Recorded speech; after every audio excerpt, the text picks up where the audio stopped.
Qué privilegio para nosotros poder compartir, hermanos, este tiempo no desde un lugar de erudición, sino de un lugar que hemos caminado y transitado, donde el Señor tuvo que romper muchos moldes y formas de trabajar, de servir, y darnos el Señor un corazón enseñable, un corazón humilde para aprender de la palabra, aprender cuál era lo que quería hacer con nosotros y a través de nosotros. Así que queremos agradecer a Dios con Ani por estar acá.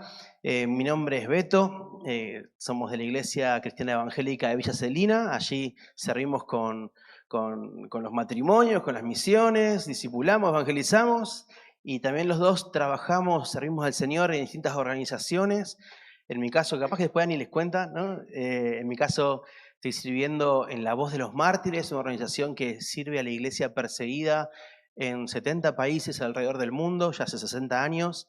Y aquí en Argentina busca la unidad de la iglesia a través de la oración. Informar, que la iglesia conozca y sea movida a poder orar por la iglesia perseguida y mantener esta unidad que ha generado Cristo a través de su sacrificio en la cruz. Y estamos acá reunidos y voy a ver si funciona. Le damos para adelante. A ver.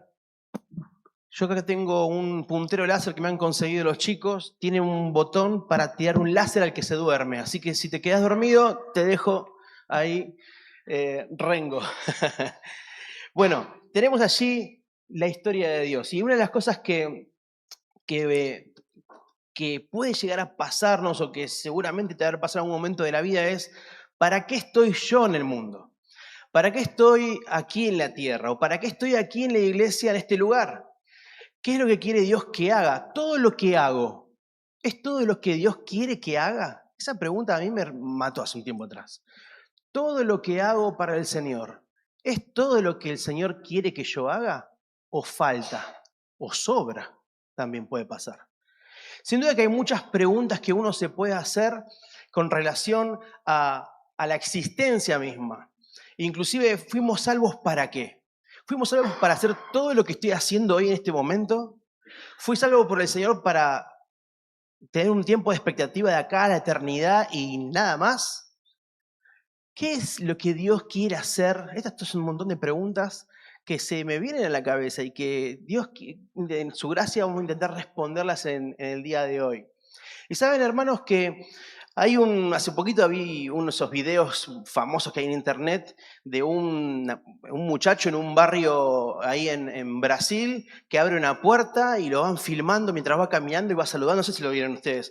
Y de pronto se sienta en una silla y se hace zoom y se ve toda la ciudad, ¿no? Hay algunos que ya lo vieron, otros que no saben de qué estamos hablando. No importa, no hay problema.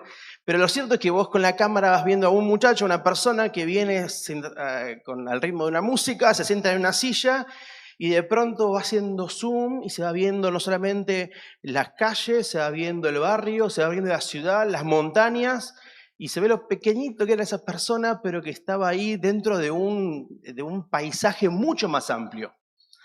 Y hoy justamente a través de estos dos talleres vamos a intentar hacer esto: hacer zoom a la palabra de Dios, hacer zoom a la Biblia y poder ver el panorama completo, lo que llamamos la historia de Dios. Porque muchas veces estamos viendo historia por historia, y no es un error adrede, pero sí muchas veces vemos pequeñas historias que buscamos a una aplicación particular, y está muy bien para la vida, pero muchas veces ignoramos que forma parte de un eslabón mucho más amplio de lo que Dios quería participar, o que Dios quería comunicar. Por eso, en esta tarde vamos a ver la historia de Dios. ¿Tienen todos sus apuntes? ¿Tienen una hojita? Ahí tienen un cuadernito que han preparado los hermanos, pueden anotar allí. Tienen también un mapa o una línea de tiempo si quieren completarlo. Si no quieren, no hay ningún problema. Saca tu lapicera, tu lápiz. Y allí vamos a ver esto de la historia de Dios. Vamos a ver al Señor obrando a través de toda la historia, desde el principio hasta el final. No vamos a hacer un resumen exhaustivo de cada capítulo de la Biblia, sino vamos a intentar identificar algunos mojones, podríamos decir, algunos digamos, banderas que a lo largo de la historia van reflejando lo que el Señor está queriendo hacer para que nosotros podamos vernos ahí dentro de su paisaje, dentro de su plan. Miren, vamos a ir al principio de los tiempos, porque no podemos empezar si no es en el principio de los tiempos. Voy a sacar la compu, permiso. Y vamos a ir al libro de Génesis. ¿Tenés tu Biblia? Vamos al libro de Génesis, capítulo 1. Vamos a ver varios versículos, no vamos a hacer un sermón de cada texto, la idea es que podamos ver el panorama completo. Ahí Génesis capítulo 1 tenés la creación. Y vos decís, pero vamos a hablar de misiones y vamos a hablar de la creación. Sí, todo comienza ahí, donde vamos a encontrar, ahí en el 2500 antes de Cristo, algo especial, un plan perfecto. Génesis capítulo 1, versículo 25, dice, e hizo Dios animales de toda la tierra, de la tierra según su género, y ganado según su género, y todo animal que se arrastra sobre la tierra según su especie, y vio Dios que era bueno. Vio Dios que era bueno, pero cuando vamos al versículo 31, dice, y vio Dios todo lo que había hecho, y he aquí que era bueno en gran manera. En el medio de estos dos sándwiches, de este sándwich de versículos, encontramos la creación del ser humano. Y Dios dice, mira, cuando creó todos los animales, las cosas era bueno, era muy bueno. Pero cuando creó el ser humano, ahora era bueno en gran manera. Un plan perfecto que tiene que ver con una creación perfecta. En el principio de los tiempos vamos a ver una creación perfecta. Una creación que se caracteriza porque porque Dios ha volcado su carácter, ha volcado su obra en una obra maestra, visible, palpable, como es la humanidad. Y es interesante esto porque también se caracteriza el ser humano, o mejor dicho, este momento, por una amistad increíble o una amistad maravillosa. Tenés el capítulo 3, versículo 8, que dice que Adán y Eva oyeron a Jehová que se paseaba en el huerto al aire del día. Así que tenés un plan perfecto, con una creación perfecta, una amistad maravillosa, una amistad increíble. Tenés al ser humano relacionándose con Dios ahí en el huerto de Edén. No había impedimento, no había vergüenza, no había pecado, no había ninguna barrera entre el ser humano y Dios. Era una amistad preciosa, una comunión increíble. Qué hermoso va a ser cuando estemos con el Señor sin la barrera del pecado, sin la carne que hoy muchas veces nos tienta a pecar. No vamos a tener intención, ni ganas, ni pensamiento de querer pecar cuando estemos delante de nuestro Dios. Entonces tenemos aquí en el cuadro del Edén, en la creación, una amistad increíble.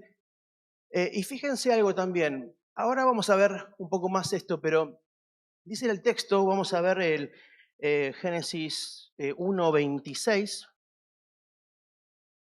Dice 1:26, entonces dijo Dios, hagamos al hombre a nuestra imagen, conforme a nuestra semejanza, y señoree en los peces del mar. Bueno, más adelante sigue el versículo 28, dice, perdón, 27, y creó Dios al hombre a su imagen, a imagen de Dios lo creó, varón y hembra los creó, y los bendijo Dios, y les dijo, fructificad y multiplicaos, llenad la tierra, y sojuzgadla, y señorad en los peces del mar, en las aves del cielo. Pero fíjate que dice, hagamos al hombre a nuestra imagen. Hagamos al hombre a nuestra imagen. Es decir, esa palabra imagen tiene que ver con la palabra molde. No es el original exactamente, sino que es como una copia del original. Claro, hay atributos que Dios le dio al hombre que solamente que no las reprodujo en el hombre porque son propias. Por ejemplo, la omnisciencia. Dios todo lo sabe, así que al ser humano no le dio esa capacidad. O su omnipresencia, estar en todo lugar, o su omnipotencia. Hay atributos que son propios de Dios y que no las transmitió al ser humano. Pero sin duda el texto dice que cuando creó al ser humano, le dio algunas características propias de él.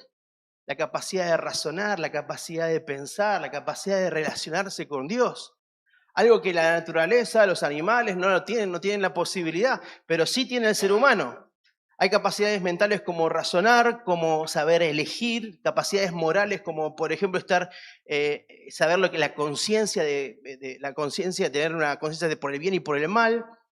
También ese aspecto social, estar en comunidad, el Señor ahí, la Trinidad, obrando en la creación, y tenés al ser humano también creado con esa necesidad de estar juntos, porque dice que vio Dios que no era bueno que el hombre esté solo, así que le hizo compañera.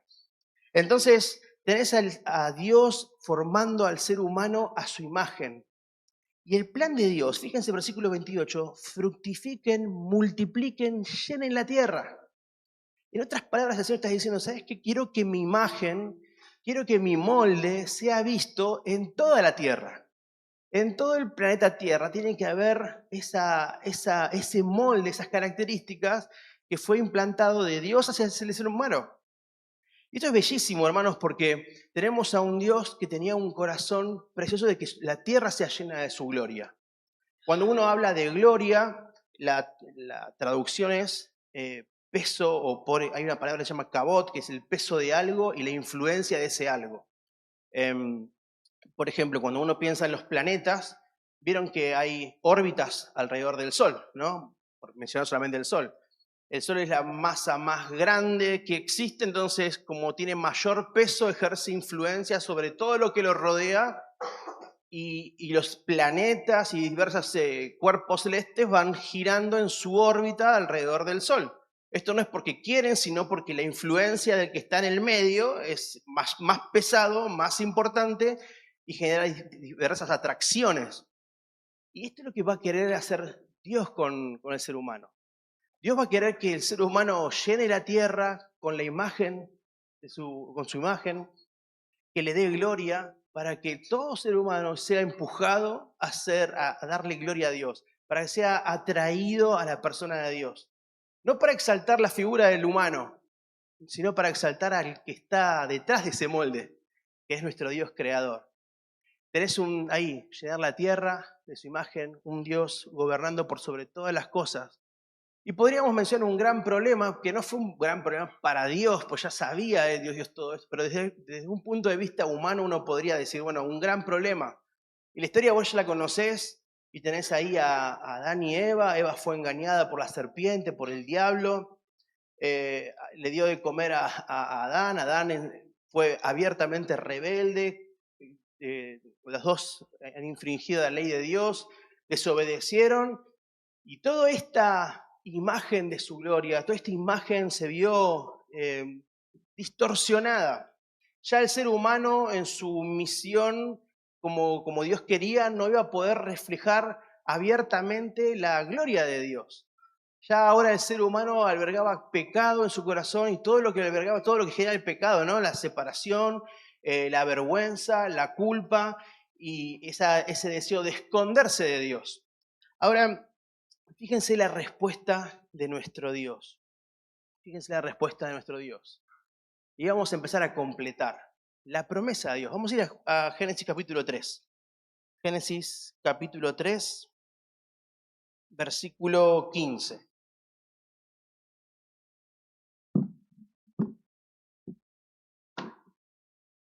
Génesis 3:15 dice: y pondré enemistad entre ti y la mujer, y entre tu simiente y la simiente suya.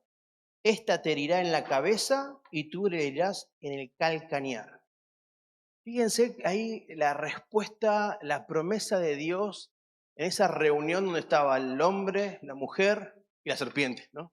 Le hace la promesa a esta serpiente. ¿Sabes qué? Va a haber una mujer que va a tener una simiente, va a tener un heredero, un niño, un hijo que va a venir, y ese hijo, dice, te va a herir en la cabeza y vos le vas a herir en el calcañar. Es interesante, en el talón se refiere. Es interesante esto porque ya el Señor aquí en este versículo, 2500 antes de que venga Cristo, ya estaba modelando su plan para el resto de la historia de la humanidad. Ya estaba modelando lo que Él va a querer hacer y trabajar aún en el día de hoy. ¿Qué está haciendo Dios? Está haciendo esto, o está llevando a cabo su plan. ¿Cuál es su plan? Bueno, dice que hay dos heridas, una herida temporal y una herida mortal. La herida temporal es la de ¿cuál? ¿Cuál piensan que es la herida temporal? La del talón es temporal. ¿Y la mortal cuál sería? La de la cabeza. ¿Qué preferirías? ¿Que te muerdan un talón o que vos te pisen en la cabeza? Es- Algunos, eh, hay una herida temporal y una herida mortal. Fíjense que la herida temporal la hizo Satanás, o dice, vos le vas a morder el talón al hijo de una mujer. ¿De quién está hablando acá? ¿De quién estará hablando? Algunos temen decir una respuesta incorrecta. No tengan vergüenza, hermano, no pasa nada. Está hablando de Cristo.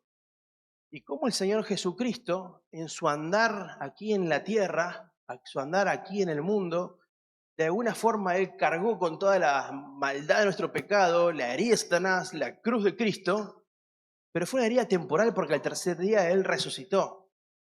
Pero por otro lado también hay una herida mortal, y hablamos de la herida que va a sufrir la serpiente. Aquí está en el capítulo 3, versículo 15, hablando de que el diablo va a sufrir una herida mortal, es un pisotón en la cabeza, que ese hijo de la mujer, Cristo Jesús, va a venir y con su obra va a terminar de pisotear a la serpiente. Va a terminar de darle su golpe de muerte a esta serpiente que había engañado a la creación de Dios. Fíjense, hermanos, qué precioso es esto, que el Señor en esta promesa quiere restituir aquello que fue molestado por el pecado. Dios quería un pueblo que le dé gloria, que muestre la imagen de Dios alrededor del mundo. La intromisión del pecado por parte del corazón del hombre que quiso pecar contra Dios ya estorbó este propósito. Ahora Dios, a través de esta obra que va a hacer Cristo en la cruz, está de vuelta trayendo una creación nueva. ¿Se acuerdan que dice en 2 Corintios? De modo que si alguno está en Cristo, nueva creación es la palabra. Nueva creación es, las cosas viejas pasaron y aquí son todas hechas nuevas. Tenés a un Señor Jesucristo que por medio de la cruz va a hacer este propósito. Un propósito de generar un pueblo que refleje su gloria, un pueblo que alrededor del mundo cumpla su propósito de llevar su imagen hasta lo último de la tierra. Y por otro lado te diré en la cabeza, y ahí hablamos de autoridad. Ahí hablamos de esa corona, ¿no? De que tenemos a un Cristo que no solamente con su obra en la cruz fue un medio por el cual va a reunir una nueva creación, sino también su cruz fue su sufrimiento, fue una estocada, de un golpe de muerte contra el enemigo, porque por eso dice la palabra, ¿dónde está, oh muerte, tu aguijón? ¿Dónde, oh sepulcro, tu victoria? No se encuentra por ningún lado, hijo, no se encuentra por ningún lado, sepulcro, tu victoria. Ahora la victoria es de Cristo. Y eso lo vamos a desarrollar en la segunda parte. Pero vamos a ver esto. Tenemos desde Génesis, empezamos a ver cómo el Señor ya despliega su plan que nos involucra a vos y a mí en el 2026. Ya hablamos 2500 años antes de Cristo. Y para hacer este plano, para poder empezar esta primera parte de su plan, que es reunir una nueva creación, un nuevo pueblo, un pueblo para su gloria, lo va a iniciar siempre a través de personas. Inexplicablemente nuestro Dios está empecinado en utilizar personas para hacer su obra. No sé por qué. Si somos tan finitos, bueno, algunos somos más anchos, pero finitos de estrategias, de fuerza, de recursos, pero siempre lo hace porque le encanta expresar su misericordia, su poder y su gracia a través de seres humanos. Recién oraba Andrés para que se levanten más obreros, para que se den cuenta que hay más personas que quieren, que se necesitan la obra de Dios. Bueno, Dios está empecinado en utilizar personas. Y utiliza una primera persona. Ahí tenemos, un pueblo para su gloria. La primera persona que está ahí, y vamos a ver en Génesis capítulo 12, es Abraham. Y sin duda hay también un animal que podemos trazar como significativo a lo largo de todo este propósito, que es el cordero. Ahí va a aparecer. Entonces vamos a 2000 años antes de Cristo. Estas son fechas súper, no son exactas, sino aproximadas. La puesta en marcha de un plan. Génesis capítulo 12, versículo 1. Génesis 12, 1.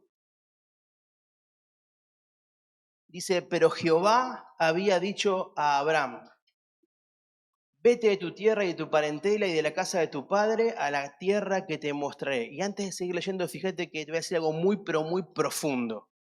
Génesis capítulo 12 viene después de Génesis capítulo 11. Anótalo, una frase para el Facebook, ¿no? Génesis capítulo 11 es la torre de Babel, es la corrupción de la humanidad. En Génesis capítulo 11, el ser humano, las 70 familias que estaban en ese entonces en toda la tierra, dijeron, vamos a juntarnos, vamos a formar una torre, porque por si fuéramos dispersados y tengamos cómo volver a un punto de encuentro. Dios había dicho, fructifiquen, llenen la tierra. El ser humano dice, juntémonos, quedémonos todos juntitos. Cuidado, hermanos, también. Y luchamos como iglesias para que no sean iglesias de Babel, que se reúnen a estar todos juntos en armonía, y hermosísimo que estén en armonía, y desconozcamos el propósito de Dios de salir hasta lo último de la tierra. Entonces, como Génesis capítulo 11, el Señor ve esta rebeldía del ser humano, responde llamando a Abraham. Y ahí Génesis capítulo 12 dice, vete de tu tierra, de tu parentela y de la casa de tu padre al lugar que yo te mostraré, a la tierra que te mostraré, y haré de ti una nación grande y te bendeciré y engrandeceré tu nombre y serás bendición. Bendeciré a los que te bendijeren y a los que te maldijeren maldeciré y serán benditas en ti todas las familias de la tierra. Hay 3 promesas que se hacen allí y van a aparecer. Tierra, nación y bendición. Le dice, te voy a dar una tierra, te voy a hacer una nación y te voy a bendecir. Ahora también el versículo 2, dice, haré de ti una gran nación, te bendeciré, engrandeceré tu nombre. Y dice, y serás bendición. Acá podríamos hacer esa pregunta, ¿qué dependía de Dios y qué dependía de Abraham? ¿Qué dependía de Dios y qué dependía de Abraham? El texto dice que le dio una tierra que él ni siquiera luchó por esa tierra. También dice la palabra que Abraham y Sara eran de gran edad, así que eran grandes y no podían tener hijos. Sin embargo, Dios, más adelante sabemos que le dio a Isaac un hijo, ¿no? Le dio un hijo llamado Isaac. Así que eso no dependía de Abraham, pero sí dependía de Abraham. Dice el versículo 2 al final, y serás bendición. En el original es llegar a ser, tener lugar, existirás como una bendición. Y me encanta esto que cuando el Señor convoca para empezar a generar este propósito de un pueblo para su gloria, en el medio de la corrupción que se estaba viviendo en el mundo, tenemos a un Dios que invita a un ser humano con sus defectos, pero le invita a que crea en un plan para su vida. No solamente un pueblo para Dios, era un pueblo de todos los pueblos, porque dice, ¿sabes qué? En ti o a través de ti, Abraham, van a ser bendecidas todas las familias de la tierra. ¿Cómo van a ser bendecidas todas las familias de la tierra? ¿Qué forma? Yo pienso en Abraham que le habrá hecho cortocircuito en la cabeza. No había censos en aquel entonces, pero se estima por Génesis capítulo 10, si no me equivoco, unas 70 familias, 70 naciones incipientes. Eh, pero ¿de qué forma? Bueno, vamos a ver más adelante que en realidad Gálatas capítulo 3 va a empezar a decir que el Evangelio era la bendición a todas las familias de la tierra. Y cómo a través de él y a través de su fe pudimos llegar nosotros también a conocer a Dios. Ahí hay un altar prendido, claro. ¿Se acuerdan cuando el Señor le pidió a Abraham que ofrezca en sacrificio a su hijo? Y fue con su hijo que llevaba la madera hacia el monte de Moriah. Y fueron a adorar, dice la palabra, y le dijeron a los criados, quédense tranquilos, vamos a volver juntos. Y cuando llegó al lugar, armó el altar de piedras, Abraham, y ató a su hijo, lo puso allí adelante, y cuando levantó el cuchillo, se escuchó, ¿no? Abraham, Abraham. Y levantó la vista y había un carnero allí trabado en el zarzal, al cual lo puso en el lugar de su hijo en sacrificio. Y qué preciosa esta imagen, porque este propósito de un pueblo para su gloria, un pueblo que va a ser bendecido hasta todas las familias de la tierra, una nación, empieza con este hombre que entendió lo que es la sustitución, su hijo que iba a ser sacrificado fue corrido del medio para que vaya un animal en medio de él, ¿no? Y vos y yo entendemos esto como, lo podemos ver este cuadro ya completo, con todas las luces, porque vemos a Juan el Bautista que dice, cuando vio a Jesús caminando por allí, dijo, he aquí el Cordero de Dios que quita todo el pecado del mundo, ¿viste? El Cordero de Dios. Este propósito de un pueblo para la gloria de Dios se caracteriza porque hay alguien que ocupa el lugar de otro, hay alguien inocente tomando el lugar de los culpables. Y este propósito lo hizo Cristo en la cruz. Este propósito se va a caracterizar por el sacrificio, por un sacrificio sustitutivo. La puesta en marcha de un plan. Siempre el Señor, para poder traer un pueblo, fue necesario que haya un sacrificio de un inocente por los culpables, ¿no? Y ahora si uno va pasando de, creo que a ver, perdón, llegan muchachos, si no llegan, no hay problema. ¿Pasamos a la siguiente?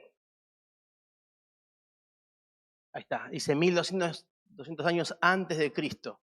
Las naciones vienen. Bueno, acá hemos pasado cualquier cantidad de años de historia desde Abraham. Por ejemplo, hemos pasado de largo a la historia de Isaac, la historia de Jacob. Cada uno de ellos han aportado su granito de arena a este propósito de un Dios formando un pueblo.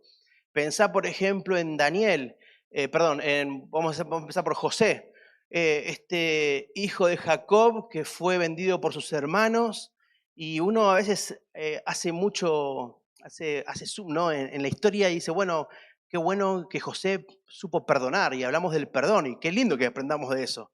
Pero cuando uno ve la historia completa, ve ahí en Génesis al final que dice, para esto Dios me ha puesto para preservar mucho pueblo. El propósito, José tenía claro que su propósito en la vida, en la misión de Dios, era era preservar a la nación que iba a ser bendecida en la historia. A esa nación que iba a ser una bendición para todas las familias de la tierra. Sabía que si él no estaba en ese momento, bueno, que su función era muy importante para que no se extinga esa familia, la familia de Jacob, y se truncara el plan. Yo estoy acá, Dios me puso por su gracia para preservar mucho pueblo. Pensá, por ejemplo, en Moisés. Y Moisés también, como con su sacrificio de Pascua, ¿no? Esa la institución de la Pascua, pintó los linteles de las casas, ¿no? Se pintaron los linteles de las casas de sangre, y donde pasaba el ángel de la muerte y veía sangre, pasaba de largo. Pero si no veía sangre, entraba. Y se acuerdan que esa fue la salida, la liberación del pueblo de Israel de Egipto. Entonces vas a encontrar cómo cada uno de la historia ha cumplido una función particular. ¿Qué tal si pensamos en Esther y cómo ella intercedió frente a un rey pagano a favor de su pueblo? Y si uno piensa también en Ruth, por ejemplo, esta moabita que vino a ser parte del pueblo de Dios, que quería estar con Noemí, su suegra, y ser parte del pueblo de Dios, y a través de ella, dice Mateo capítulo 1, que también vino el Salvador. Ella fue la tatarabuela de David. Así que fue parte de la línea genealógica. ¿Y qué tal de los jueces también como libertadores de un Israel que estaba siendo extinto por las distintas naciones que los atacaban? Entonces, cada uno de estos de las historias bíblicas van cumpliendo una función particular en preservar o en formar un pueblo para la gloria de Dios. Y 1200 años antes dice, las naciones vienen. Podemos destacar dos movimientos. Un movimiento algunos lo llaman de movimientos centrípetos, o sea que vienen hacia uno, o centrífugos, uno va hacia afuera. Entonces, por ejemplo, las naciones vienen, es un movimiento centrípeto. Vienen las naciones a Israel a escuchar de Dios. ¿Se acuerdan cuando el Señor ejecutaba los juicios en Egipto? Y Faraón, y le dijo a Moisés que le diga a Faraón que para esto fue puesto Faraón, para que ejecutar sus juicios y para que su nombre, el nombre de Dios, sea conocido en toda la tierra. Así que el Señor estaba dando fama a su nombre y las naciones evidentemente iban a venir. Fíjense Segunda Crónicas, capítulo 6. Segunda Crónicas, capítulo 6, tenéis la dedicación del templo. Allí lo tenés a Salomón.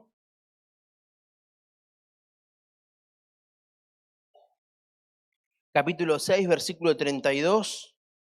Dice, fíjate cómo habla Salomón sobre los extranjeros en la dedicación del templo. Dice, y también el extranjero que no fuere de tu pueblo Israel, que hubiere venido de lejanas tierras a causa de tu gran nombre y de tu mano poderosa. O sea, van a escuchar hasta lo último de la tierra, van a escuchar de tu nombre y van a venir. Y de tu brazo extendido, si viniere y orare hacia esta casa, tú oirás desde los cielos, desde el lugar de tu morada, y harás conforme a todas las cosas por las cuales hubiere clamado a ti el extranjero, para que todos los pueblos de la tierra conozcan tu nombre y te teman, así como tu pueblo Israel, y sepan que tu nombre es invocado sobre esta casa que yo he edificado. Hermoso las palabras de Salomón. Salomón está diciendo, ¿sabes qué? Dios no es patrimonio nacional de Israel. Dios puede ser el Dios de cada uno de los extranjeros que quieran acercarse a su presencia. Y nosotros como nación ponemos a disposición un templo donde puedan acercarse a adorar a Dios. Por eso dice ahí, un lugar para adorar a Dios y un lugar para guiar a otros a la adoración de Dios. En varios pasajes, no lo vamos a leer ahora, se menciona que Israel tenía que ser un reino de sacerdotes. Si bien tenían sacerdotes exclusivamente dedicados a la función del templo, eran levitas, no podían ser otra tribu de Israel, eh, tenían distintas funciones, pero en varios pasajes de la palabra se menciona que toda la nación tenía que ser un reino de sacerdotes. La palabra sacerdote, la palabra significa pontífex, que se refiere a tender puentes. Es así. Israel tiene que ser un puente para que otros conozcan al Señor. Israel tenía que ser un puente para que las naciones pudieran conocer el poder y la gracia y la misericordia de su Dios.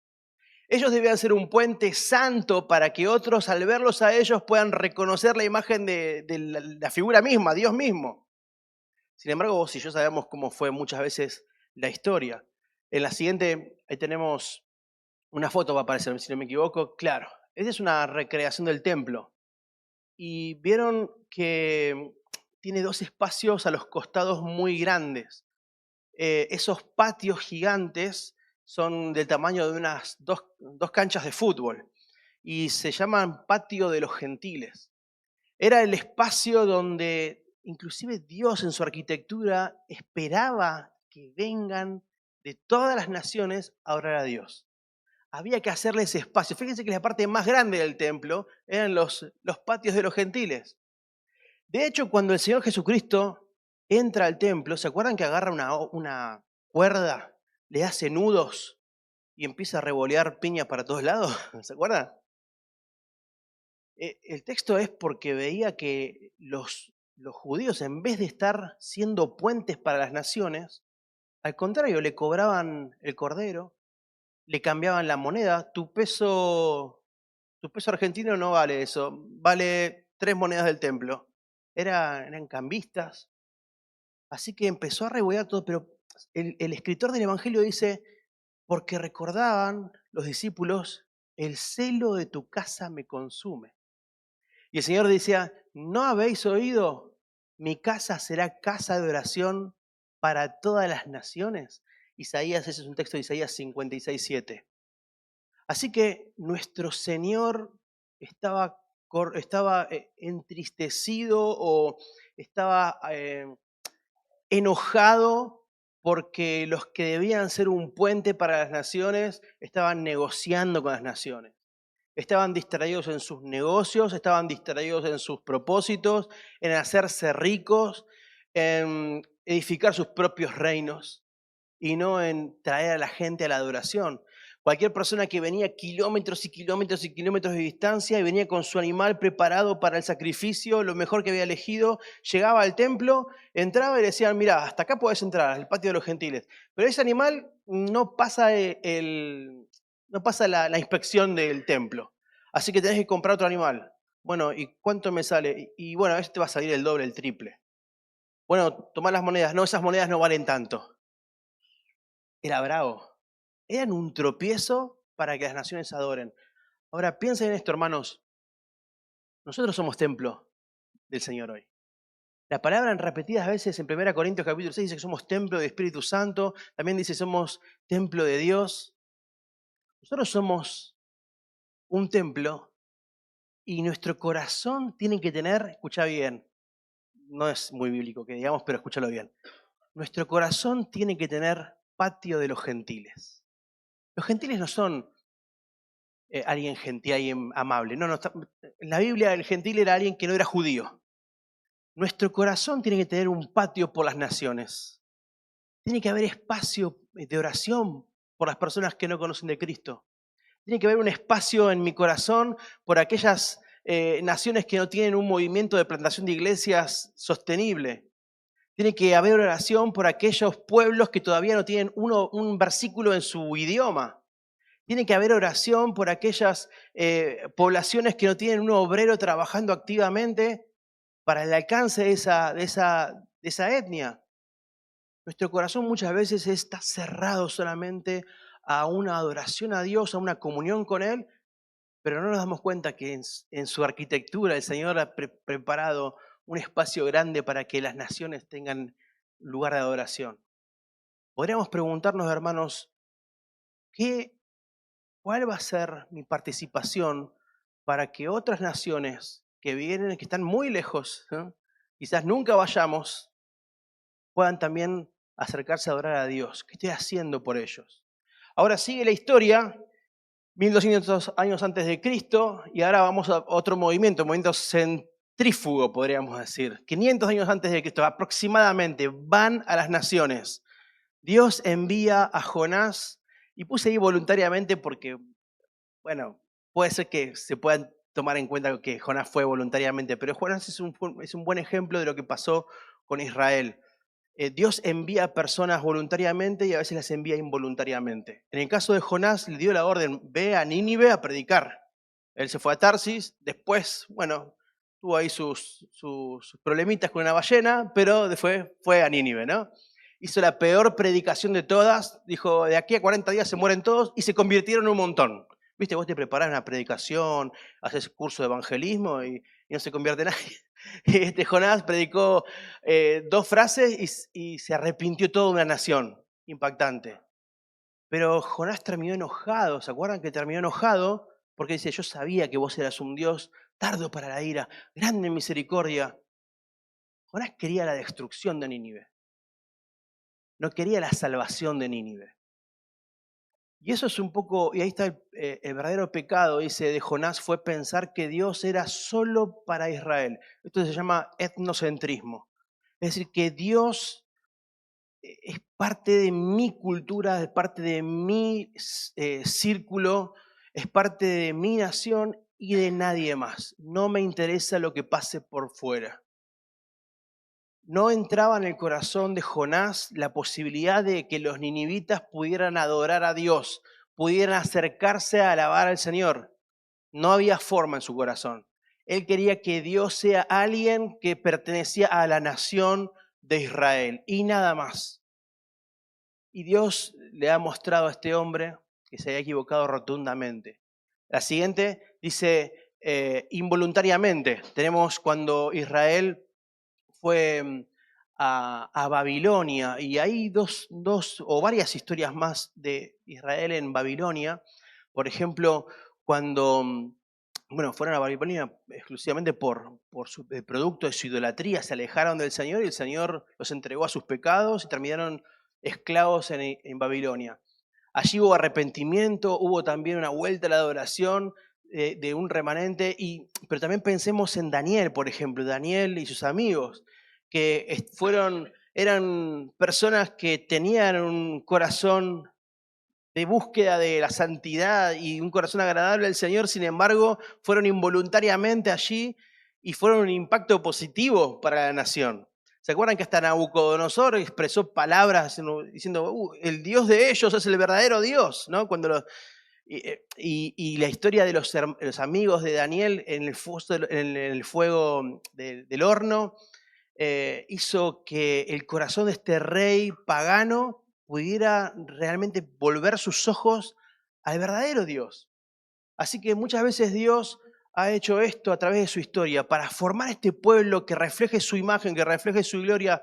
Va a utilizar personas débiles, va a utilizar movimientos voluntarios, movimientos involuntarios, va a utilizar todos los recursos, va a usar el templo para que vengan las naciones, va a utilizar a profetas para que vayan a predicar voluntariamente, o va a utilizar situaciones de la vida para que seas movido a compartir de Cristo. Ahora, esto debería ser consolador para vos y para mí, porque sin duda muchas veces hay situaciones de nuestra vida que no las queremos pasar. No sé si vos te encantaría, tenés una pasión por ir a las guardias de hospitales. ¿A vos te gusta ir a las guardias de hospitales? No me gusta, a mí no me gusta. El otro día estuve 3 horas en la guardia del hospital. No me gusta para nada. Quizá no te guste el lugar de tu trabajo, digas, Señor, ¿hasta cuándo? Y cada vez que pasa el jefe por ahí, querés perder tu testimonio con ese jefe. Pero el Señor te ha movido y ha provocado cada paso en tu historia de vida para que podamos hacer este fin, trabajar por un pueblo, trabajar para que uno más conozca al Señor, trabajar también para que al final de la historia pueda haber muchas naciones adorando a nuestro Señor. Pensemos, hermanos, quizás haya situaciones en nuestra vida que las estemos renegando demasiado y el Señor no quiera cambiarlas hasta que entendamos que es por su plan, por su propósito. Hace un tiempo atrás conocí un pastor de General Rodríguez, y me decía, yo con un grupo de la iglesia íbamos a predicar a los hospitales y a las clínicas, y había un lugar donde nunca me dejaban entrar, que era a la zona donde atendían a los pacientes oncológicos para que le hagan tratamiento con quimioterapia y demás. No me dejaban entrar para predicarles el evangelio, así que yo decía, Señor, ¿por qué estos incircuncisos decía, no me dejan entrar a predicar el evangelio? Hasta que el Señor me dio un cáncer. Y cuando me dio el cáncer, yo renegué un día y al día siguiente me di cuenta que para mi tratamiento tenía que entrar a la sala, sentarme 45 minutos al lado de otro paciente y hablarle de Cristo. Y ahora alabo al Señor por mi cáncer, porque me dio la oportunidad de llevar más almas al Evangelio. Así que, hermanos, qué bendiciones que nuestro Dios trace los caminos de nuestra vida, los voluntarios y los involuntarios, para que también podamos trabajar para su plan. Seguimos la historia de Dios. Fíjate cómo hemos pasado por arriba un montón de historias que también forman parte de esto, de un pueblo para su gloria. Entonces vamos a llegar al punto culminante de la historia, 30 años después de Cristo, bueno, pues después de su nacimiento, podríamos ahí como una generalidad hablar del Señor. Allí tenemos Mateo capítulo 1, versículo 1, un texto súper, pero súper importante, y que es el título del libro. Dice, el libro de la genealogía de Jesucristo, hijo de David, hijo de Abraham. Ahí tenés esa promesa cumplida a Abraham. ¿Sabes qué? Cristo es hijo de Abraham. Es aquel hijo que iba a venir y que inclusive es el que iba a dar respuesta para poder formar y ser una bendición a cada familia de la tierra. El Señor Jesucristo, podemos mencionar ahí, figura en pantalla, la misión puesta en una oración. Los discípulos dijeron, Señor, enséñanos a orar como hacen los discípulos de Juan. Entonces el Señor, de todos los tipos y formas y palabras de oraciones que podría haber hecho, le dijo esto: ustedes oren así: Padre nuestro que estás en los cielos, santificado sea tu nombre. Lo primero que le pide, digan, oren para que el nombre del Señor, el nombre de Dios, sea santificado. ¿Es posible hacer más santo el nombre de Dios? No es posible. Lo que vos y yo hagamos, ¿va a darle más santidad al nombre de Dios? No. ¿Qué está queriendo decir el Señor? El Señor estaba diciendo, oren para que el nombre del Señor sea considerado santo en aquellos lugares donde no es considerado santo. Santifica tu nombre. Que aquellos lugares donde nadie le da importancia a tu nombre o no lo conocen siquiera, puedan ahora considerarlo como un nombre santo. Santificado sea tu nombre. Jesús está en misión. Dice, por ejemplo, el Señor, inclusive, a ver si tengo una más allí en pantalla. Bueno, bueno, está bien, vamos a dejar esta. El Señor, si uno ve allí, tiene la parte de la tarea del Señor en su ministerio terrenal. Cuando uno ve su lugar, su mapa, como decimos los que vemos fútbol, el mapa de calor donde trabajó el Señor, vamos a encontrar en Galilea. ¿Y se acuerdan cómo era conocida Galilea? ¿Galilea de qué? Galilea de los gentiles, ¿viste? Era Galilea de los gentiles. Él trabajó aquí en Capernaum. Su base de operaciones era Capernaum.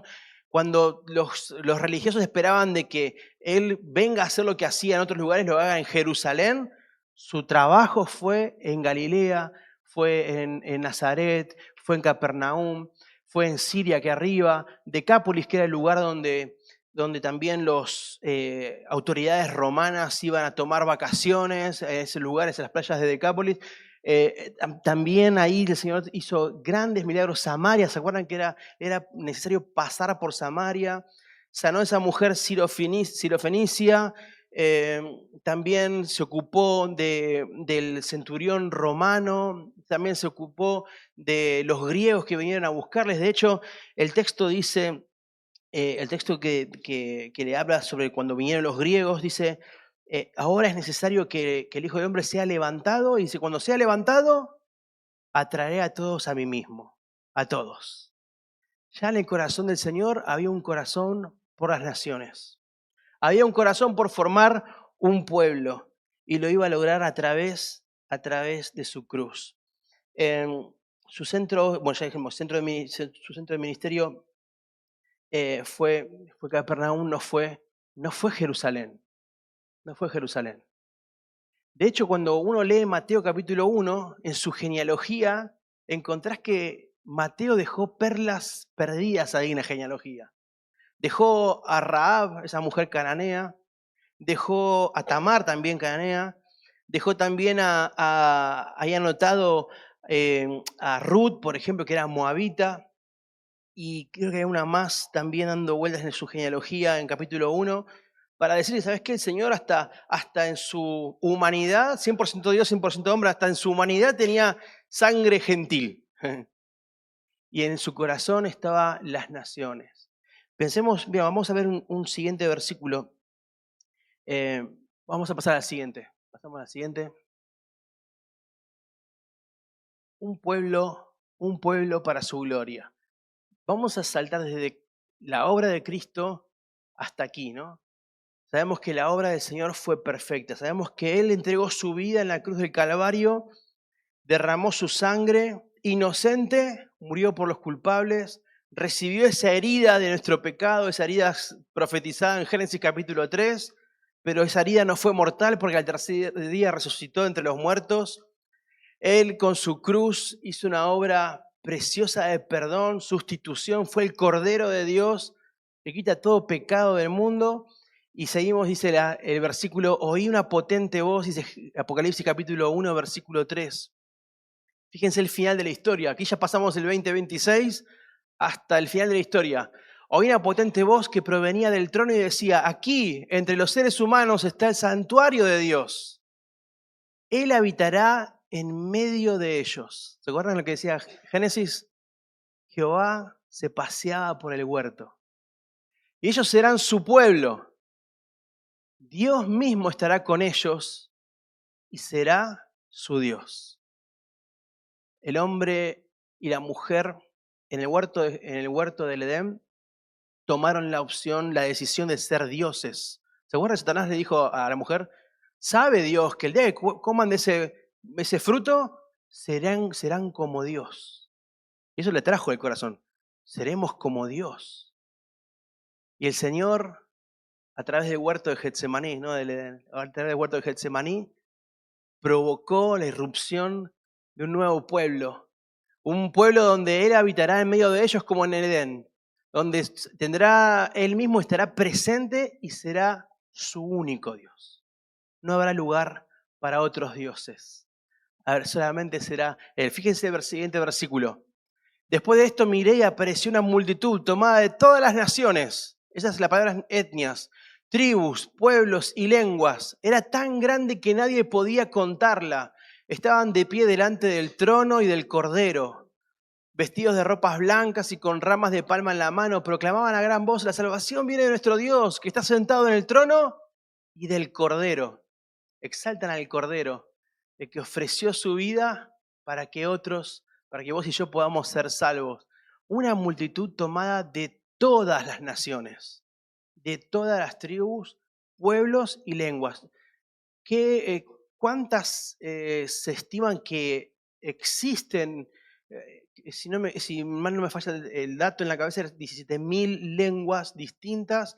Hoy son cerca de 3.000 que no tienen, 2.500, que no tienen un movimiento de plantación de iglesias en su autóctono, o que no tienen tampoco la palabra de Dios totalmente traducida, y muchas de ellas no tienen obreros enviados a estos lugares. Pero el Señor, que ve, que hace zoom en su historia y mira todo el panorama y mira todo el paisaje, miró desde el principio de la humanidad, allí, el principio de los tiempos, una promesa: un hijo de la mujer pisará la cabeza de Satanás. Ese hijo de la mujer va a generar un pueblo que transporte su imagen, y al final de la historia, a lo último, estaremos delante de su presencia, delante de ese mismo Cordero, todos adorando, todos los salvos de cada nación. Ninguna se va a perder. Ninguna nación se va a perder. A ver, quiero decirte, ningún representante de naciones. Todos van a tener un representante, un salvo de ese representante. Tribus, pueblos y lenguas, y nadie podía contarlas. Seguimos la siguiente. ¿Cuántos serán? Iban a ser muchos. Nadie podía contarlo. Así que hoy soy parte de su historia. Hoy soy parte de ese plan. Parte de ese paisaje que ha pintado el Señor en su hilo. Es mucho más de lo que estamos acostumbrados en nuestra vida. Nuestra vida ocupa un espacio estratégico en lo que Dios quiere hacer para trabajar, para que un pueblo, para que con la vista puesta en Apocalipsis capítulo 5, versículo 9, vos y yo podamos trabajar y operar para que nuestro Dios tenga la adoración que se merece por medio de una persona de cada tribu, lengua, pueblo y nación. Dice Gálatas capítulo 3, importantísimo este pasaje, Gálatas capítulo 3, vamos todos allí. Gálatas capítulo 3, versículo 6. Dice: así Abraham creyó a Dios y le fue contado por justicia, ¿viste? Por la fe. Sabed, por tanto, que los que son de fe, estos son hijos de Abraham. O sea que vos y yo somos hijos de Abraham, somos de la fe de Abraham, somos parte de su genealogía. Dice: y la Escritura, previendo que Dios había de justificar por la fe a los que no son judíos, o sea, a vos y a mí, dio de antemano la buena noticia, la buena nueva a Abraham, diciendo: Abraham, en ti serán benditas todas las naciones. De modo que los de la fe son bendecidos con el creyente Abraham.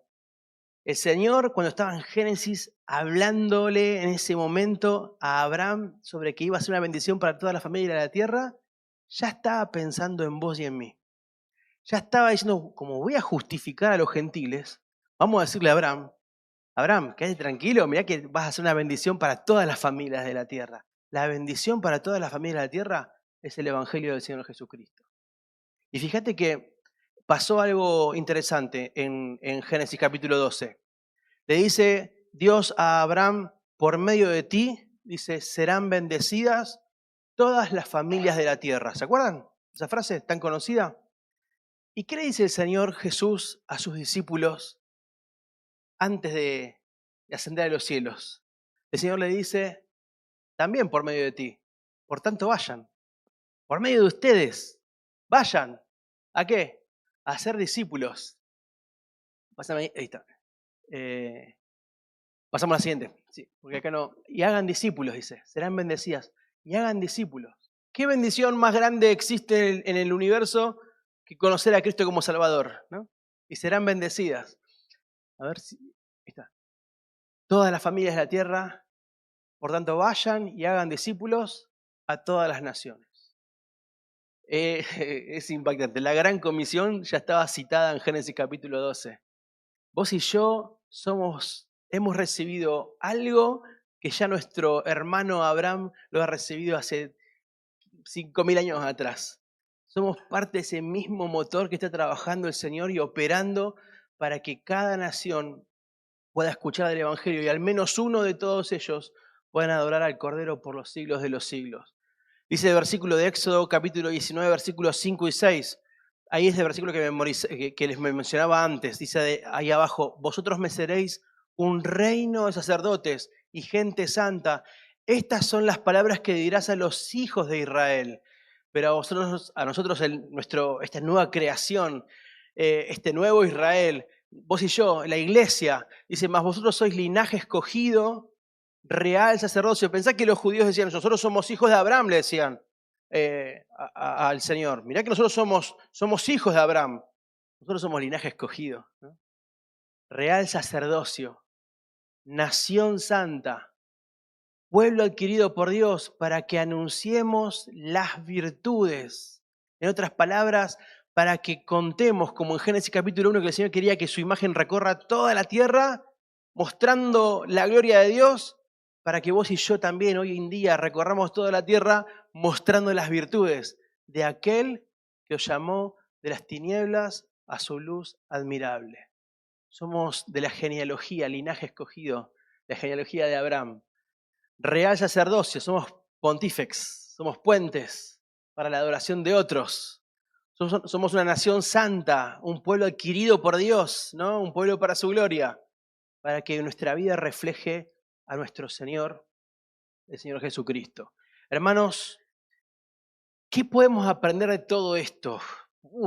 Hay un montón de material y si Dios quiera que el Espíritu Santo pueda poder una espina en algún texto o una espina en algún concepto y pueda realmente motivarte a entender de que tu historia es parte esencial por la gracia de Dios para motorizar su obra aquí en la tierra.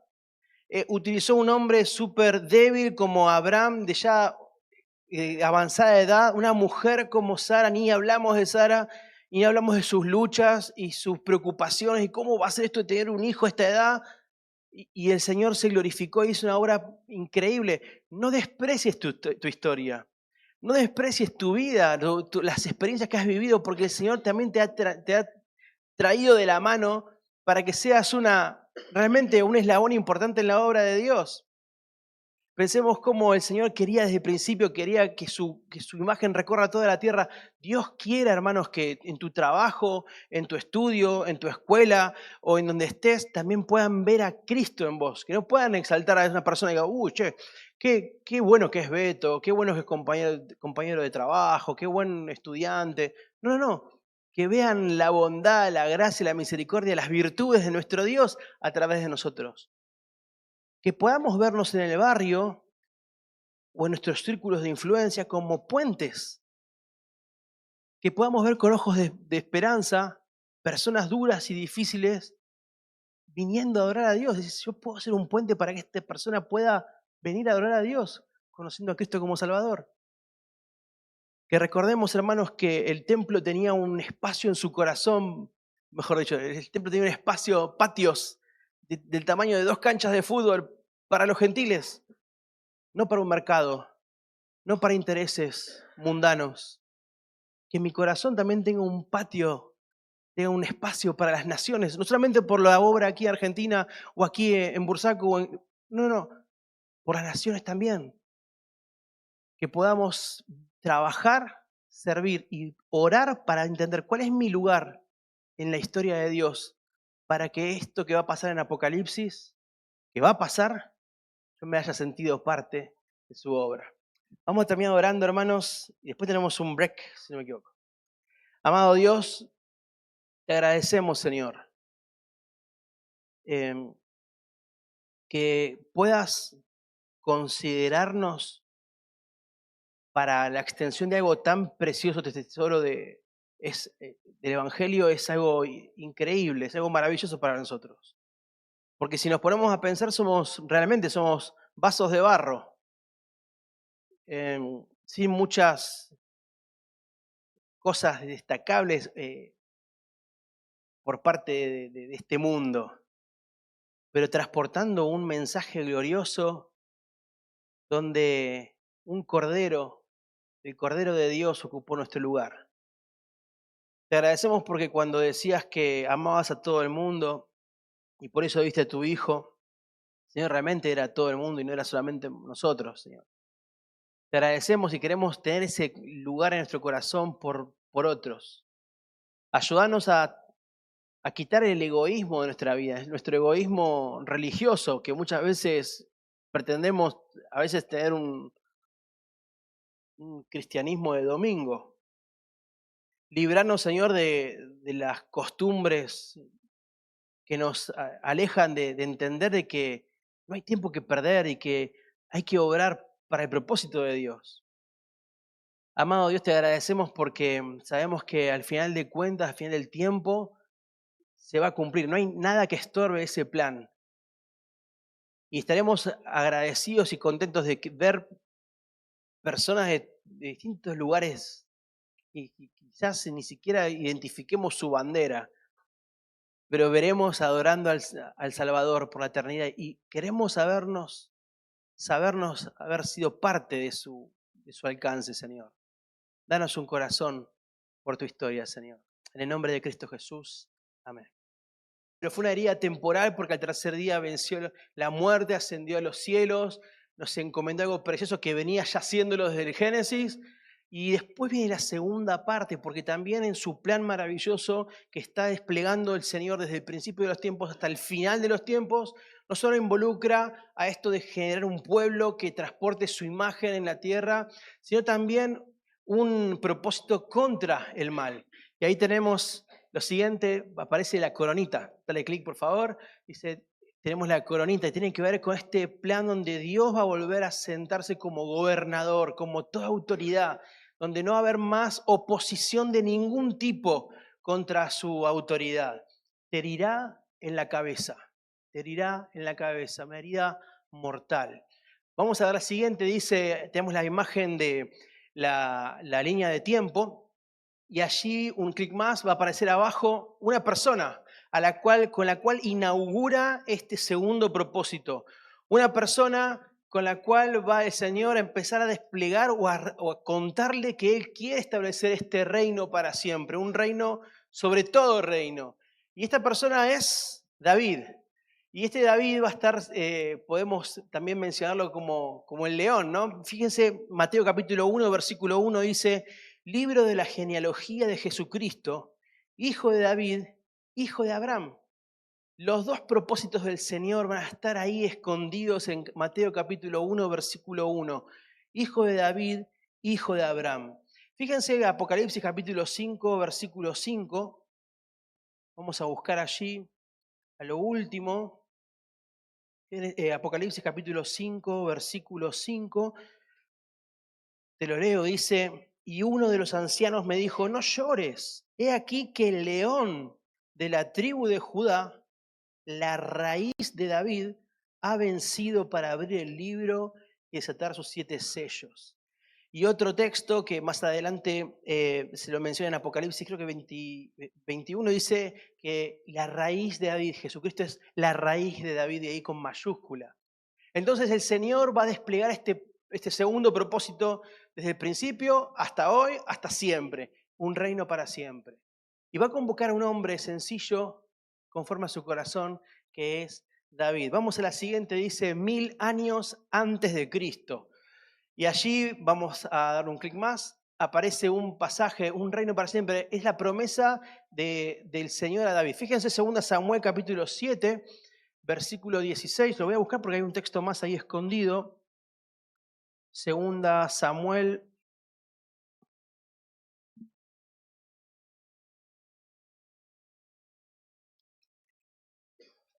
Dice 2 Samuel capítulo 7, versículo 16, y será firmada tu casa y tu reino para siempre delante de tu rostro, y tu trono será estable permanentemente.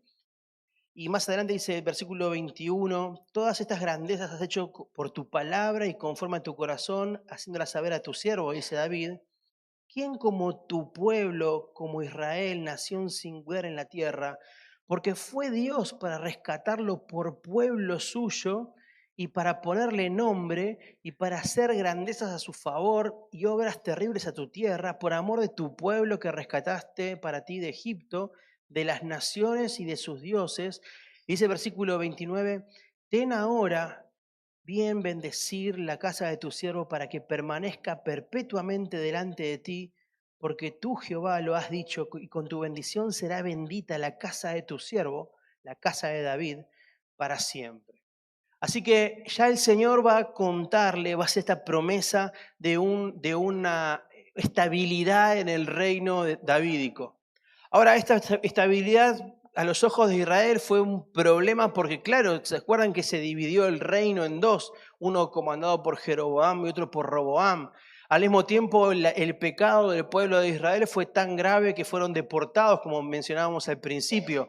Así que hubo muchas situaciones donde el exterminio del pueblo de Israel era realmente factible. Sin embargo, la promesa seguía latente, un reino. ¿Pero qué reino estaba hablando el Señor? ¿Qué será un reino político? ¿Un reino geográfico? ¿De qué reino está queriendo prometer el Señor? Era un reino que no iba a ser interrumpido jamás. Entonces, en la siguiente, en 605 años antes de Cristo, más o menos aproximadamente, va a haber una promesa o un recordatorio de esta promesa a Daniel. Y este recordatorio viene en una situación en la que Israel estaba de mal en peor. Estaban en el exilio y viene esta visión hacia Daniel y dice el texto, y en los días de estos reyes el Dios del cielo levantará un reino. ¿Se acuerdan que hubo el rey de Babilonia tuvo un sueño y él de una imagen alta como la que figura allí en pantalla, con distintos materiales, algunas partes de oro, otras partes de plata y bronce, otras partes de hierro, otras de mezclada de hierro y barro, y le da la interpretación a Daniel sobre que estos son reinos, son imperios, pero que va a venir una piedra no cortada con mano y va a derribar todo. Dice, y en los días de estos reyes el Dios del cielo levantará un reino que no será jamás destruido, ni será dejado a otro pueblo.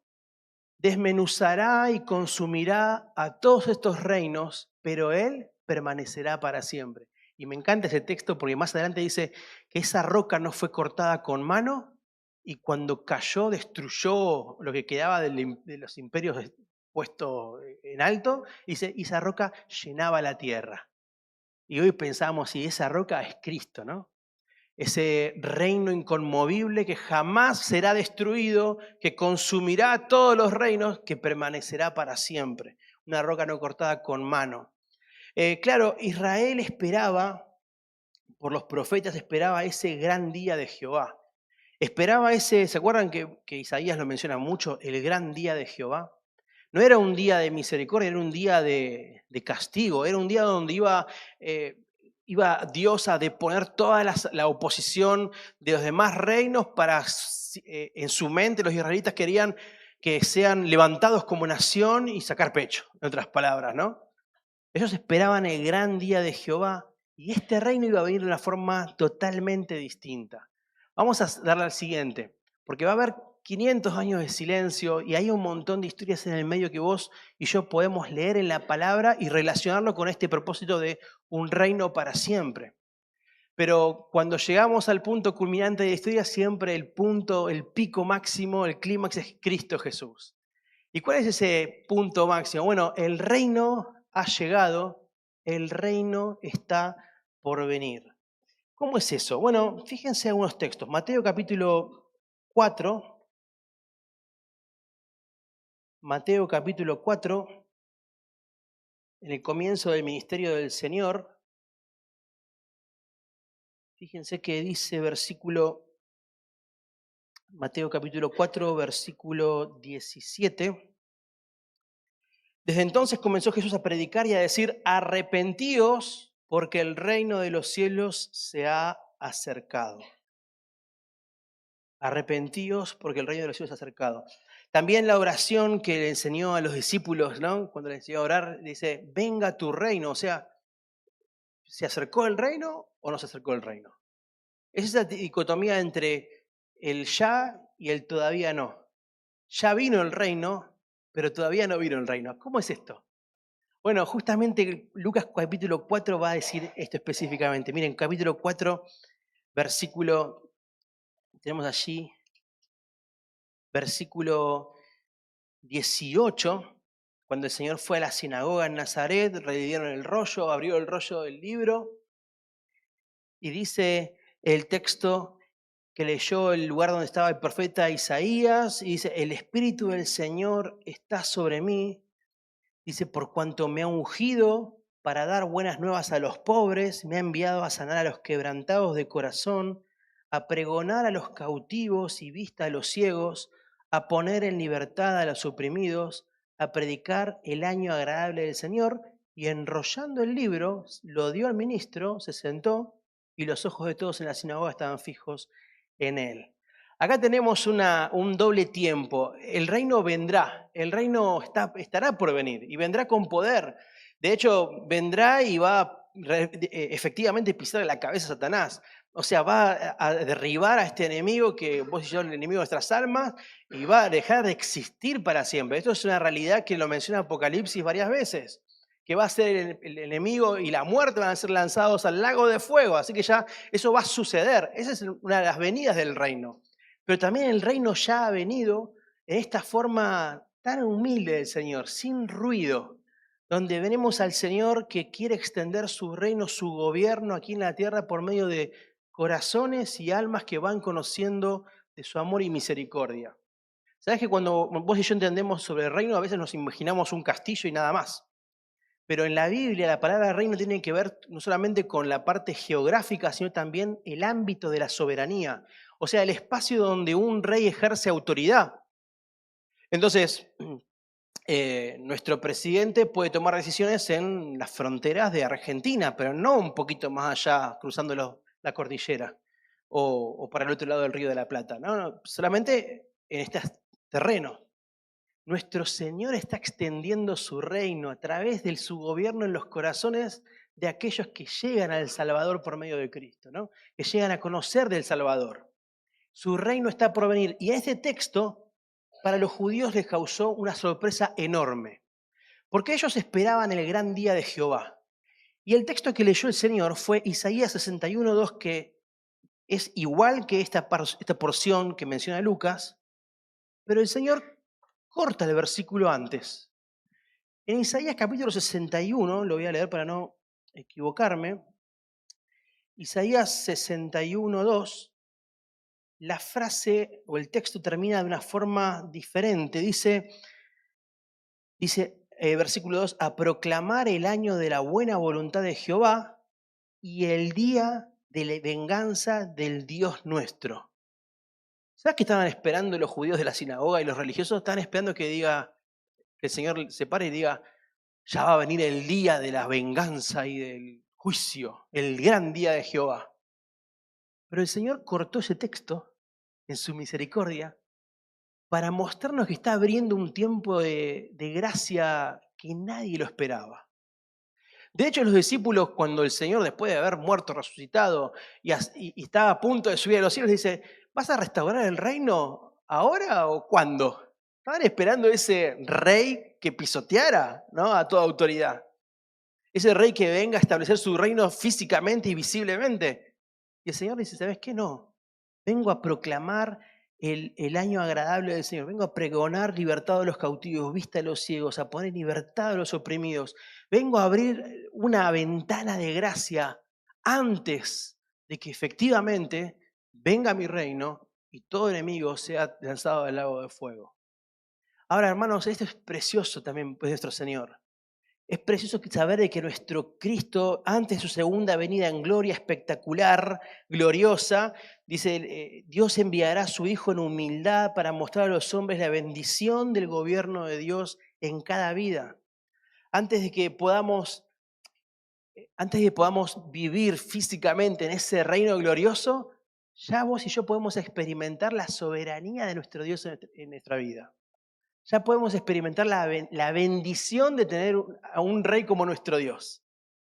Ya podemos experimentar la bendición de ser parte de un reino glorioso, nuestro Dios. ¿Cuál es ese mensaje del reino? La siguiente. El mensaje del reino. Bueno, ahí va a aparecer 3 puntos, pasá. Dice victoria sobre la muerte, victoria sobre Satanás, victoria sobre el pecado. Dice, el cual quitó la muerte y sacó a la luz la vida, la inmortalidad, por el Evangelio. Ese es el mensaje del reino, el Evangelio. Victoria sobre Satanás. Así él también te participó de lo mismo para destruir por medio de la muerte al que tenía el imperio de la muerte, esto es, al diablo. Victoria sobre el pecado. Se presentó una vez para siempre por el sacrificio de sí mismo para quitar de en medio el pecado. Entonces, la muerte fue abolida, Satanás fue anulado y el pecado fue derrotado, fue quitado de en medio. De hecho, uno podría decir que con la cruz, Cristo derrotó al diablo. A través de la iglesia, en este periodo, está deshaciendo las obras del diablo, como dice 1 Juan capítulo 3, versículo 8, que vino para deshacer las obras del diablo. Y en su segunda venida, Él va a venir efectivamente a destruir al diablo y establecer su reino. Qué hermoso propósito, hermanos, un reino inconmovible.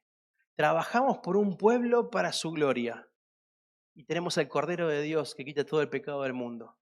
Pero también tenemos un reino, somos parte de un reino glorioso, un reino donde Él es todo soberano y Él es el león de la tribu de Judá. Dice la siguiente imagen, el reino se extiende y vamos a mencionar algunas cosas. Dice, y recibiréis poder, lo conocen ustedes muy bien, Hechos 1:8, que en el original hay unas letras que se mencionan específicamente. Me seréis testigos en Jerusalén y en Judea y en Samaria y hasta lo último de la tierra. El énfasis es que como pueblo de Dios, como pueblo que refleja su gloria, ahora tenemos que contarlo, este reino se tiene que extender al mismo tiempo en todo lugar.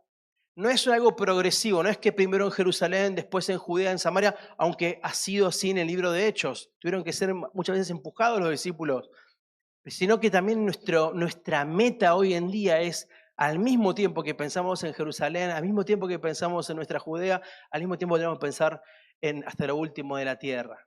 Y vemos esa realidad en Hechos 11:8, es 11:18, cuando descubrieron de que esta salvación no era para los judíos solamente, sino que era un periodo de gracia también para los gentiles. Así que este mensaje del reino se empezó a extender de forma inigualable, como un reguero de pólvora, donde un poquito ha encendido la mecha y se ha extendido el mensaje de salvación hasta lo que entendemos hoy en día como parte de algunas zonas de Asia, partes de todo lo que es el Mediterráneo y demás países. Sabemos que los discípulos han dado su vida por el Evangelio. Pedro fue crucificado boca abajo. Se dice que también Felipe fue asesinado en India. Y hay distintos lugares donde los misioneros, nuestros hermanos, los discípulos, los apóstoles, han entregado su vida por este reino. Cuando uno mira la historia, siendo muy injusto con todo el proceso donde ha corrido el Evangelio, podemos ir a la siguiente, uno ve que hay distintos momentos en la historia. Por ejemplo, en el año 1700, la prioridad de los misioneros era alcanzar las costas. En las costas estaban las ciudades mucho más grandes. Entonces ahí tenés a Carey, que fue a India, a algunas comunidades específicas donde estaban asentadas las ciudades en las costas. De hecho, cuando después de uno de sus viajes misioneros volvió, hizo una reunión de pastores y Carey le dijo a los pastores, ¿por qué creen que no es su responsabilidad ir a los paganos? Le hizo esta pregunta en una reunión de pastores. Un simpático bárbaro, Carey, me encanta. ¿Por qué creen que no es su responsabilidad ir a los paganos? Y los pastores dijeron, bueno, Dios no nos necesita para ir a predicar a los paganos. Si Él quiere, puede hacerlo de otra forma. Así que Carey dijo, ok, voy a escribir un libro. Y le puso a su libro este título: Una investigación sobre la obligación que tienen los cristianos de utilizar medios para la conversión de los paganos. Ese es el título del libro de Carey. Hizo toda una investigación que hasta el día de hoy está en línea, se puede ver en internet, de cómo hay una necesidad y cómo tenemos que involucrarnos, alcanzando las costas. Hudson Taylor fue a China. Las primeras agencias misioneras no querían enviarlo también había un peligro real, pero no querían enviarlo y no quería que armara viajes misioneros a China porque decía, vos vas a ser responsable de la muerte de muchos cristianos que vas a llevar allá a servir a China. Así que, como no lo querían enviar, Hudson Taylor fundó 40 agencias misioneras en toda su vida y envió cualquier cantidad de obreros a distintas partes del mundo. Quiero hablar de Townsend, Townsend alcanzando las etnias menos alcanzadas, que es hasta el día de hoy nuestro concepto de menos alcanzados. Townsend llegó, si no me equivoco, a Guatemala. Llegó a Guatemala a una comunidad cachiquel y quería enseñarles la Biblia, pero no hablaban el mismo idioma. Entonces dijo, bueno, le enseñaré inglés para que puedan entender el Evangelio, pero el jefe de la tribu le dijo, si tu Dios es tan poderoso, ¿por qué no habla mi lengua? Y él le hizo cortocircuito el cerebro. Así que entendió que la palabra de Dios tiene una penetración tremenda en una comunidad cuando es en el mismo idioma de esa comunidad, de esa cultura. De hecho, esta semana estaba viendo un video de un joven estadounidense, pinta de gringo, camisita de gringo, todo colorienta, rubio y demás, y entraba a un negocio en un supermercado chino allí en Nueva York y le hablaba en chino. Y los chinos, cuando lo veían hablar en chino, se sorprendían y le daban un abrazo y un beso porque era increíble que alguien que no tenía pinta de chino hablara en chino. Ese mismo joven también hablaba nigeriano, no sé cuál es el idioma de Nigeria, pero cuando entró a un negocio y le habló en el idioma de la comunidad nigeriana, los vendedores estaban sorprendidos de que este hombre gringo hable en su idioma. Así que le empezaron a hablar de su comunidad y dónde aprendiste y por qué aprendiste. Era increíble cómo mostraba una barrera baja cuando le hablaban en su idioma. ¿Qué tal la palabra de Dios? Cuando la palabra de Dios llega en el idioma original, el idioma de la comunidad es totalmente transformada. De hecho, hoy hay hay 2000 proyectos de traducción de Biblia y es necesario que oremos, hermanos, por los que están traduciendo la palabra de Dios. Hasta el año pasado estaba un matrimonio en el Amazonas traduciendo la palabra de Dios para una comunidad de 300 personas. Eh, y esta comunidad inclusive es una comunidad muy cerrada al Evangelio y solamente tenían Nehemías y el libro de Marcos traducido después de 20 años. Es una tarea de mucho tiempo. Sin embargo, Dios habla a cada lengua, Dios ama a cada nación, ama a cada cultura y está haciendo lo imposible para que su reino se extienda. Llegamos al final. Vamos un clic más. La misión del reino más, una vez más. Dice, y será predicado este evangelio del reino en todo el mundo para testimonio a todas las naciones y entonces vendrá el fin. De vuelta, el evangelio del reino. Ese mensaje del reino a todas las naciones. ¿Cuánto faltará para que llegue ese mensaje? No lo sé. El hermano John Chao fue a los Centineles del Norte, allí una pequeña isla que no tiene contacto con la civilización. Hay algunas imágenes en internet dando vueltas de un avión que pasó y sacó foto y nada más, algunos videos. Él murió cuando llegó a la playa. Los centineleses tienen que escuchar el evangelio todavía. Y está prometido que algún día van a escuchar. Y cuando lleguen, escuchen y escuchen cada una de las últimas naciones, vendrá ahí el fin. No sabemos cuándo será.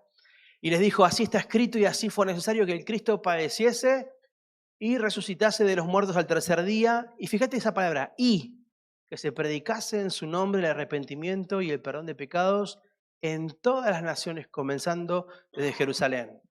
Acá hay un problema muchas veces que fraccionamos la palabra de Dios. ¿Cuál es el mensaje? ¿Cuál es lo que está escrito y así fue necesario? ¿Qué cosa fue escrito y fue necesario? Dos cosas. Que el Cristo padeciese, pero que se predicase también en todas las naciones. Muchas veces nosotros como pueblo de Dios fraccionamos la palabra. Y decimos, qué lindo que Dios me ama y dio la vida de su Hijo por amor de mi vida. Pero el Evangelio tiene una composición que es esta. Una responsabilidad que es inherente a nuestra salvación, es que se predique el arrepentimiento y perdón en todas las naciones.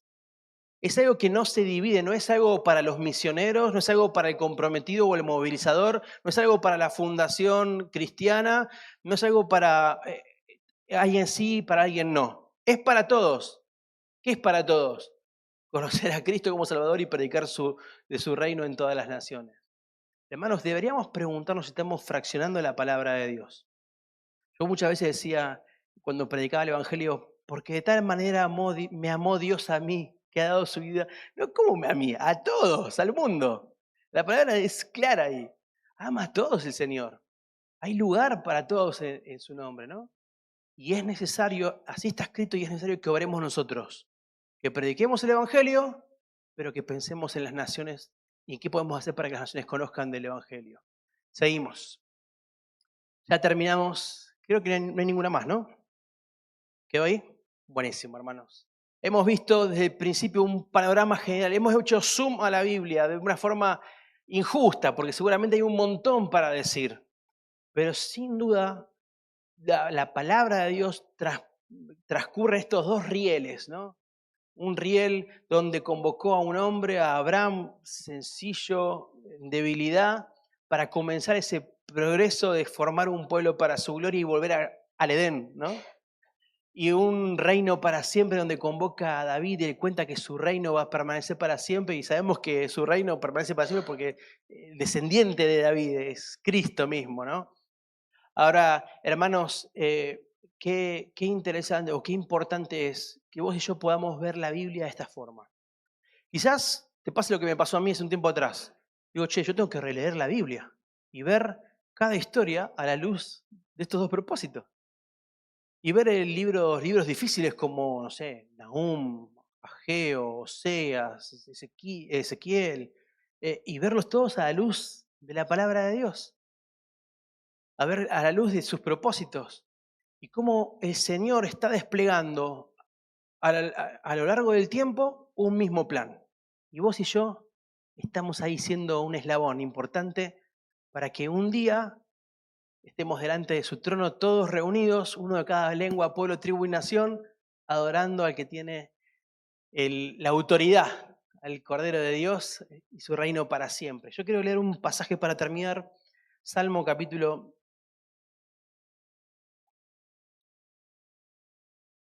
67.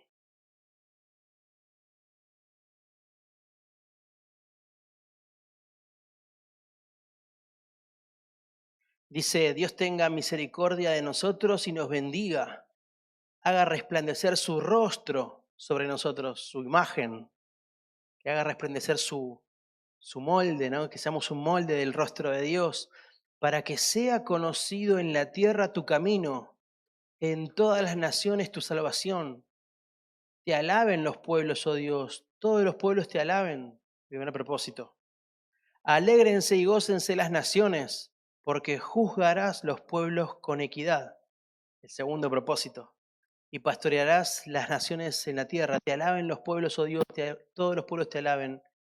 La tierra dará su fruto, nos bendecirá Dios, el Dios nuestro, bendíganos Dios, y témanlo todos los términos de la tierra. Nuestro Dios, la historia de Dios se sigue escribiendo, y para eso estamos también vos y yo, hombres y mujeres débiles, pero utilizados por la gracia de Dios para su propósito. Oramos, hermanos. Querido Dios, queremos agradecerte porque tu gracia es inexplicable, Señor, porque ¿qué podríamos hacer nosotros para hacer avanzar un poco más este reino? Y, Señor, tenés la gracia para con nosotros de ser colaboradores, Señor, de tu obra. Te damos muchísimas gracias por esto. Gracias, Señor. Te pedimos que, Padre, nos muestres qué tenemos en nuestras manos, Señor. Qué dones pusiste, qué talentos, qué recursos. Ayúdanos a preguntarnos cada día qué da más gloria a Dios con lo que hago y con lo que tengo. Señor, ayúdanos a que en nuestro corazón haya, como decíamos al principio, patio de los gentiles, que haya un corazón por las naciones. Padre, oramos para que tu autoridad y tu gobierno sea algo visible en nuestro corazón. Que toda nuestra rebeldía, nuestro egoísmo, nuestra religiosidad, Señor, sea rendida y sea puesta a los pies de la cruz. Señor, que podamos orar como Cristo, que santificado sea tu nombre, Padre, que venga tu reino, que se haga tu voluntad. Señor, que sea un deseo de nuestra alma, Señor, verte gobernar, verte reinar. Oramos por ese día glorioso donde todo enemigo será depuesto, será llevado, será lanzado al lago de fuego y azufre. Y Señor, ya no te veremos más como cordero allí, sino te veremos como león, como la autoridad. Gracias, Señor, porque en tu misericordia hasta ese día abriste una ventana gloriosa que nadie esperaba, Señor. Ese pueblo de Israel que guardó tu palabra, que tenía la escritura, tantos años, tantos siglos, esperaba un día de furia y encontró una ventana de misericordia. Señor, te agradecemos porque los que nos rodean hoy en día pueden disfrutar o pueden tener esperanza porque hay misericordia en Dios, en Cristo, a través de Cristo Jesús. Señor, ayúdanos a hacer puentes, Señor, para que también ellos puedan conocer de Cristo, que este barrio pueda conocer de Cristo. Oramos para que también podamos tener nuestros ojos de fe, Señor, en las cosas que hacemos y que veamos la trascendencia de todo esto, Señor. Que tengamos la vista puesta en ti, Señor. Que nuestros esfuerzos que hacemos hoy en día por un obrero, por una obrera, por una familia lejano aquí en el país o en el extranjero, predicando el Evangelio, Señor, que nos sepamos, Señor, parte de todo eso, porque inclusive dijiste que un vaso de agua dado a un profeta tendrá recompensa de profeta. Señor, sabemos que hay recompensa para todo lo que hacemos para tu obra. Señor, también te pedimos que nos choques, Señor, con proyectos, con necesidades de misioneros, que podamos ver sus vidas no solamente por lo material, sino también por lo que necesitan espiritualmente, lo que necesitan emocionalmente. Padre, que puedan, Señor, ser alentados y fortalecidos por nuestras oraciones. Así que, Padre, te agradecemos y oramos, Señor, para que nuestra percepción de tu palabra y de la vida cristiana que nos has dado sea a la luz de tu historia, Señor. Gracias, Señor, por lo que has hecho en nosotros y lo que harás, Señor, a través de tu iglesia. Te amamos, Padre, bendecir cada uno de mis hermanos y hermanas. Te agradecemos en el nombre de Cristo Jesús. Amén.